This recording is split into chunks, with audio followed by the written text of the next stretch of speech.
Beans are often touted as a superfood, packed with fiber and marketed as an adequate protein source, making them a staple in many diets. But what if I told you that beans might actually be sabotaging your weight loss efforts? If you're struggling with stubborn belly fat, feeling bloated, or can't seem to shed those last few pounds, keep watching as I break down the reasons why beans might not be as healthy for weight loss as you think. If this is the first time you've clicked on one of my videos, I'm Dr. Ashley. I'm a weight loss expert and founder of PhD Weight Loss, where we've helped over 7,200 people drop over 260,000 pounds across the US. My goal is to help you get the science-backed information you need to actually drop the weight, keep it off, and live the best life possible. Remember to subscribe to my channel, give the video a thumbs up, and hit that notification bell so you never miss another video.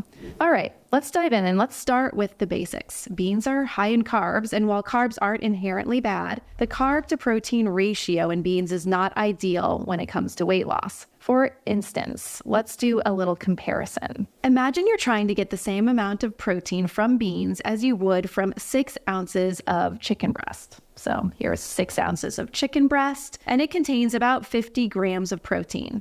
To get the same amount of protein from black beans, you would need to consume roughly 3 cups of beans, which is equivalent to this.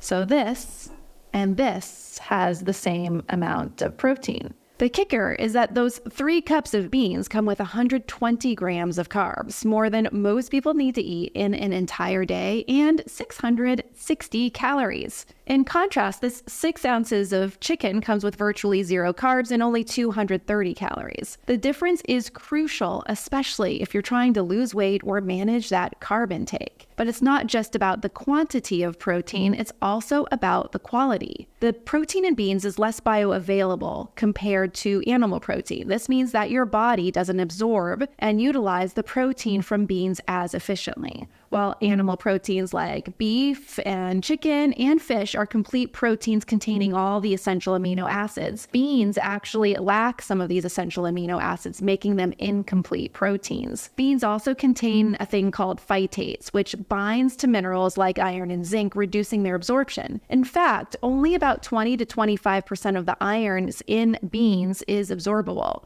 Compare this to the iron in steak, which is highly bioavailable. So, for example, to get the same amount of absorbable iron from beans you would from 6 ounces of steak, you'd need to eat 8 cups of beans. So here is what 6 ounces of steak looks like. And to get the same amount of iron, you would have to consume 8 cups of beans, which just isn't practical and adds a significant carb load. And if it were my husband we were talking about, he simply wouldn't be allowed to eat 8 cups of beans. The other downside to beans is lectins. These are plant proteins found in beans that can harm the gut lining and contribute to conditions like arthritis, heart disease, and autoimmune diseases. To make beans safer to eat, they must be prepared properly to reduce the anti-nutrients, but even then, they don't match the nutrient density and bioavailability of animal proteins like this chicken steak.